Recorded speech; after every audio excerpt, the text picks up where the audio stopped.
everybody. Welcome to the end of the semester. So I made a mobile. It's really hard. I really am looking at kind of family therapy and that idea of like if one part moves, they all move, and how they're all really connected. Try to make a mobile for a family genome.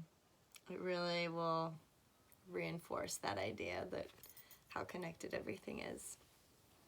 But here I will explain what's going on.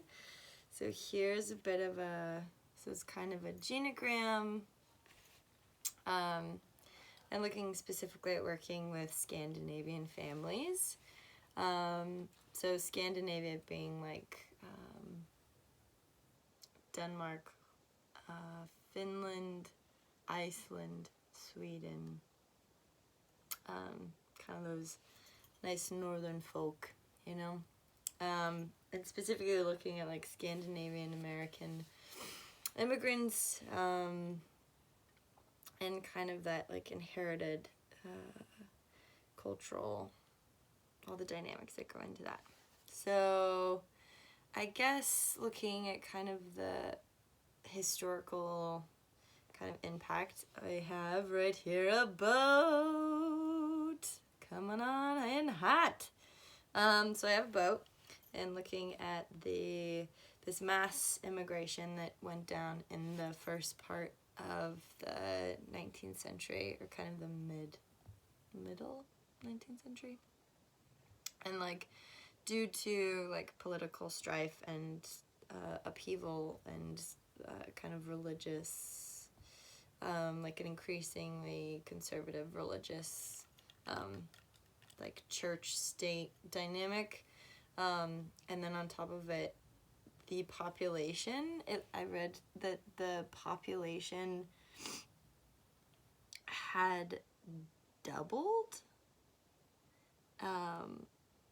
from 1715 to 1850, and so there's just like incredible scarcity of resources, and so there's this massive influx of Scandinavians coming to the US, and most of them settled predominantly like the Lake District or like northern Minnesota area, Michigan area, the Great Lakes of the United States. So kind of this like strong boat reference and looking at fleeing not necessarily from like political or environmental factors, but like starvation and kind of an oppressive religious connotation. So that's something to take into consideration. Like, not saying that it was a forced migration, but it was a very easy migration, or like an easy option and choice to make. I guess then, so currently, Scandinavia has, or Scandinavian Americans have like pretty progressive like gender relations. That yes, it is something that is based like historically there are differences between genders, but currently there's like a really strong emphasis on like rejecting kind of this indoctrinated gender role like similarity. So here I have two feathers, looking at how both options are provided, especially educationally with kids. There's not like I was reading a bunch of research articles where they don't have like this princess hero kind of dynamic. It looks like gender neutral characters and gender neutral plot lines, which I thought was pretty cool. But it is, yeah, so it's not really, it's a pretty progressive stance in that capacity. What else do I have here? And then, okay, religious and spiritual beliefs. So as I said, so most of Scandinavia's or Scandinavian culture would fall under some portion of Christianity, predominantly Lutheran. And the Lutheran Church is one of the only Christian churches or Christian faiths that openly accepts queer and LGBTQIA members and marriages, and will like perform services, and there's pastors and stuff that are openly gay, and in the spectrum of that. So I have over here this little heart that Phil gave us during our orientation, where it has the safety pin, and so it is safe to kind of love how you live and love how you want. And Scandinavians and most Scandinavian Americans are tend to be somewhat involved in the church to a certain degree, more based off of community and less off of per se faith, I guess. I'll go into that in a little bit, but that is really looking at according to a study that I read that happened, or it's the social statement on human sexuality from the Churchwide Assembly from 2009, which is from the church, like the Lutheran Church, and it pretty much says that like God's love embraces us totally, including our sexuality, and that God created each of us not only as individuals, but also as people who live in a variety of social communities and contexts. In response to God's love for us, we seek life-giving relationships with each other that create social structures and practices that support such relationships. So, like, everything I read about around gender or around sexuality, and kind of that cultural acceptance is all on this idea of like trust, and that like God trusts us, and so God's love is trust, and so we need to trust and take care of our neighbors, and that means regardless of their sexual orientation. So that was over here, which is pretty cool. One thing that attitudes towards child rearing and raising. So where do I have? Okay, so I have a kite over here regarding kind of child raising and child rearing, with this idea that Sweden and Scandinavians, or currently Scandinavians, are pretty badass. There is this, from the 1970s on, there was paternal paid leave, and as it stands now, there's a combined 480 days, so that's about 16 months of paternal leave that's available, or paternal care and maternal care, so that has to be split up between both mother and father of the child. And so they're very progressive, and that like specifically looking at a lot of the studies, because gender is delegated, yes, it is kind of, there is somewhat of a historical, like there are some normalities like there are in many cultures, but it's not related to jobs and specifically household tasks. It's very much divided, that yes, maybe the men always take out the trash, but there's an expectation that they will take it out and women don't, and it's kind of evenly delegated, even though there is some sort of traditional thread within that.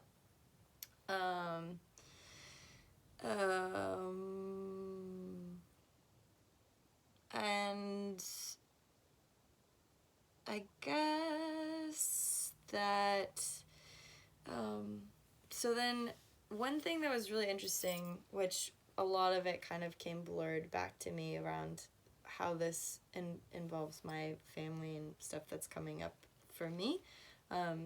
So in Scandinavia, obviously they're above the Arctic Circle, and so in Sweden, and my family definitely settled in Minnesota, and we're there. I'm third generation American, but because of the extreme conditions of the weather, they're very like industrious, self-reliant, resilient kind of people, and so I have this nice I can't even say it, Arctic tundra, and then you have on the same thing this nice sun-looking thingamajiggy. And just kind of showing this balance where when the weather's really good, you embrace nature. It's not necessarily about consumerism, it's about quality time spent in nature, because good time in nature or good weather is so fleeting. Also this kind of like lonely place of being in the Arctic wasteland looks at, which is also why I have just a single feather over here, is there's like this incredible emphasis, like these Scandinavians are like very resilient to loneliness, and they're very like isolated folk, and so there is like a strong sense of community, but it's not a dependence on the community. It's like, I'm probably gonna need a community to survive this long winter, but I like don't need them, so like it's best to be amicable and agreeable. Over here I have some chocolate wrappers and this idea of like decadence in small amounts. Specifically, I read an article that was talking about how Scandinavians like are cuddly folk, like they love to like snuggle in, and just because it's cold and you gotta keep warm and take care of one another. So this like emphasis on like sweet treats and like being kind to yourself and being patient, being cuddly and close with your family. But like you don't need it, but you gotta honor it. So some chocolate wrappers in there. Over here I did this kind of like scattery, spriggy, wiry thing. And that was kind of a comment I looked at, where a lot of the therapeutic approaches that they recommend looking and working with Scandinavian folk is how like psychoanalytic and like solution focused therapeutic approaches work best, because it has to be like evidence-based for the most part, or like goal setting and like short-term planning, because there is an emphasis on like I don't have time to deal with my emotions because they're not really going to serve me at all. So there isn't really the strong sense of allowing or permission for emotional vulnerability. It's just seen as like unnecessary and unreasonable. So to look more at like the existentialist reasons behind what could be maybe presenting as an issue is something that is successful in therapy. Also, because of this massive, like huge migration that happened in the middle of the 19th century, there is a really strong emphasis on assimilation, and that creates a sort of resilience in which, yes, I will fit in and I will follow this and I will do this and I will be a part of a community, but my way's kind of better, but I don't have to tell you and I definitely don't have to prove it to you, but like I'm going to keep that to myself. So also within that there's this like really strong sense of cultural humility, and that like you don't brag about what you're doing, you definitely don't pity yourself, you only ask for help when it's absolutely necessary, and it's always in collaboration and part of a team. It's not necessarily just for like self-betterment. So also like regarding attitudes in psychotherapy, so families generally tend to be more disengaged, which was kind of the case with my family in many ways, and so they're like resistant to talking about personal problems, which is like 100% the case, which is something to be aware of. And so when you do ask people, Scandinavian folk, to talk about personal problems, it can, I was reading a study where it was talking about how when you're asking somebody who's coming from a culture where it's not socially acceptable or even like a learned behavior or modeled behavior to talk about your feelings, it's like opening up a floodgate, and so then clients will walk away feeling like super embarrassed and super exposed, like they just were vulnerable in a way that maybe their family members or they themselves are embarrassed about. So that's something to really keep in mind when working with families of Scandinavian origin. And because a lot of like the occupations and jobs that happen in Scandinavia, and then as a result of immigrating in mass to kind of the Nordic places, regions in the U.S., you know, a lot of that work was hard industrialized manual labor, whether it was like in mining or logging or coal or fishing, any sort of industrial labor. It was kind of this pull yourself up by the bootstraps mentality, and so there was a sense of resilience and reliance on the self, and so you would follow authority, but there was resistance to authority and a lack of faith in authority. Also, just because the church was a little more conservative in Sweden, and so when it came over here, it was more about community and less about faith. And faith was more of this kind of like, it was really abstract, and so yes, it is important, but it's mostly about the community and not about the faith. And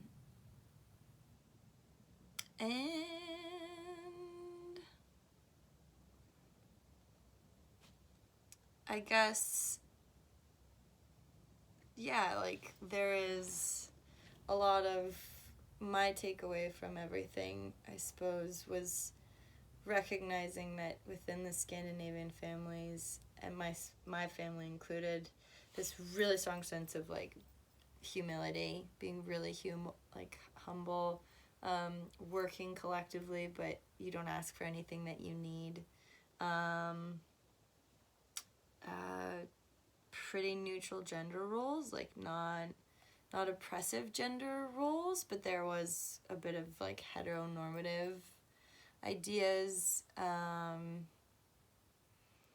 Being very tolerant and very compassionate and very welcoming around sexual orientation and gender variance, but also like we don't need to talk about it. We accept it, but we don't need to talk about it. Also, emotional modeling and emotional communication, very rare, very infrequent, and generally very uncomfortable. And when it did happen, it was like an infectious floodgate. Like everybody would cry for like 30 seconds, then it was done and nobody would talk about it. So that was all pretty prominent. So yeah, I'm getting up there. But thank you all. And I'll try to send some close-up photos of all of this and give you some more references. But yeah, mobile work. Tough stuff.